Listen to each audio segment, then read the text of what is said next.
주님의 오늘은 1월 14일 연조 제1주간 목요일입니다. 오늘 복음에서는 나병 환자를 만나신 예수님께서 그를 깨끗하게 고쳐주신 이야기를 전해줍니다. 어제도 들으셨듯이 그 당시에 아픈 사람들은 많았는데 특히 나병은 천형이라고 일컬을 정도로 끔찍한 질병으로 여겼고 이 나병에 전염될 것을 우려해서 그들을 거주지에서 멀리 떨어진 곳에 따로 격리 수용해 왔었습니다. 그런데 이 격리 거주지에서 빠져나온 나병 환자 한 사람이 예수님께 와서 무릎을 꿇고 도움을 청한 것입니다.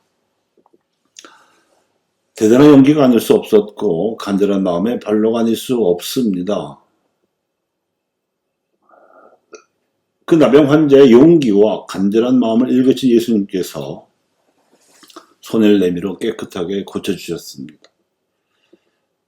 예수님께서는 그를 돌려보내시며 누구에게든 아무 말도 하지 말라고 단단히 이르셨고 다만 격리 거주지에서 벗어나서 마을로 돌아와야 하니까 그 절차로서 사제에게 가서 나병이 치유되었음을 보여 증명하라고만 이르셨습니다.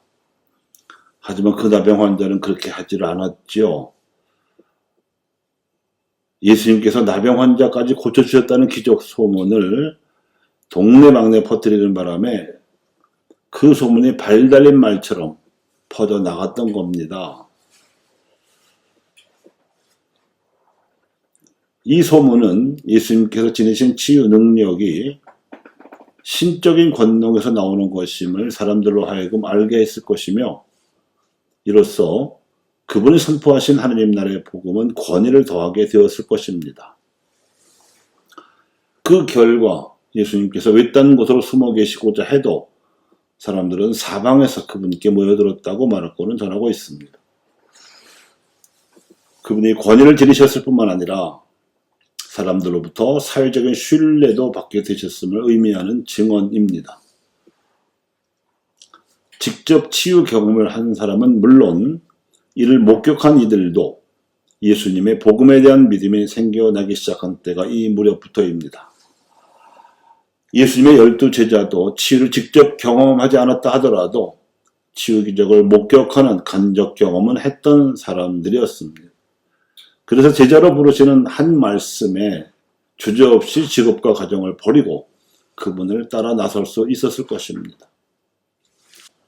우리들 대부분은 나병 환자도 아니고 질병에 걸리기는커녕 건강한 사람들이며 마귀 들려본 적도 없는 정상적인 사람들입니다.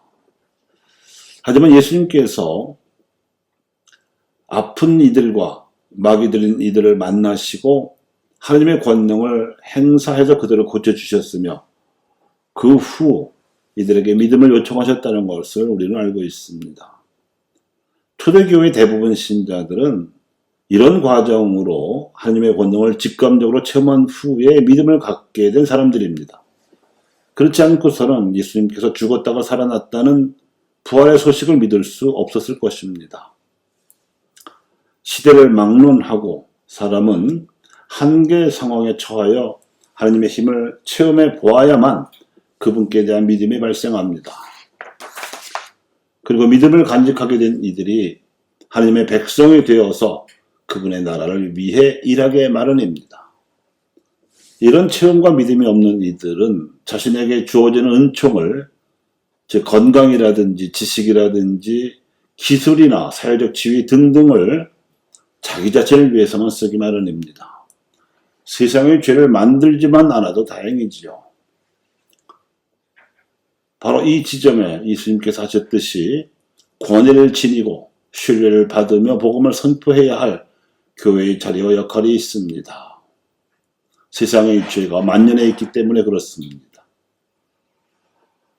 그래서 2014년에 124위 선교자들을 시복하러 방한하셨던 프란치스코 교황님께서는 한국 가톨릭 교회도 권위를 지니고 신뢰를 받도록 주교단 앞에서 이렇게 당부하셨습니다.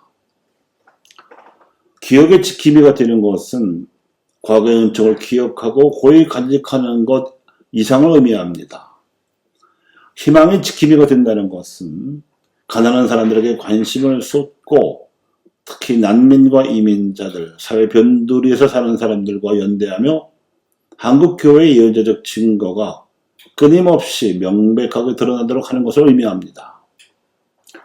여러분의 교회는 번영하는 교회이고 매우 선교적인 교회이며 위대한 교회입니다.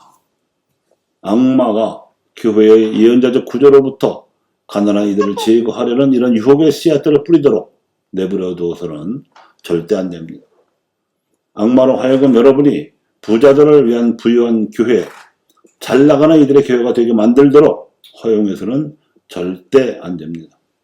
여러분의 교회가 그렇게 된다면 그 교회는 아마도 번영의 신앙을 펼치는 정도까지는 아니겠지만 가난한 이들을 위한 가난한 교회가 제대로 기능하지 못하는 그저 그런 별 쓸모없는 교회가 될 것입니다. 교회의 얼굴이 그 무엇보다도 사랑의 얼굴일 때 그분의 신비체의 친교 안에서 언제나 거룩한 사랑으로 불타오르는 예수님의 마음을 담고자 더 많은 젊은이들이 이끌려 올 것이라고 저는 확신합니다.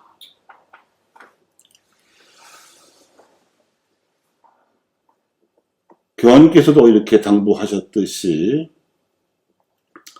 교회와 그리스도인들이 예수님을 따라서 하나님 나라의 복음을 선포하면서 신적인 권위를 지는 일과 그로 인해 세상으로부터 사회적 신뢰를 받게 되는 일은 매우 중요한 일입니다. 그러자면 교황님께서 권고하신 전환적 태도가 필수적인데 이름 있는 이들이 아니라 이름 없는 그리스도인들이 생색내지도 않고 말없이 복음을 실천하는 삶이야말로 이런 전환의 시발점입니다. 병들거나 마귀 들려 고통받는 가난한 이들을 복음화하려 들기 전에 그 가난한 이들이 하나님 앞에서 보여주는 전폭적인 회개의 태도를 배우려는 교회의 회개가 절실히 필요한 이시도 똑같습니다. 아프고 마귀 들렸던 이들이 예수님을 통해 하나님을 체험하고 전폭적으로 하나님께 돌아서서 하나님의 일꾼이 되어 그 나라를 매일 조금씩 선포하고 있는 현실을 교회와 그리스도인들이 배워야 합니다. 그래야 예수님의 권위를 닮을 수 있고 세상으로부터 사회적 신뢰를 얻을 수 있을 것입니다. 그리하여 오늘 독서와 복음이 우리에게 선포하는 메시지가 이것입니다. 오늘 하나님의 목소리를 듣게 되거든 너희 마음을 무디게 가지지 말라. 내가 하고자 하니 깨끗하게 되어라. 감사합니다.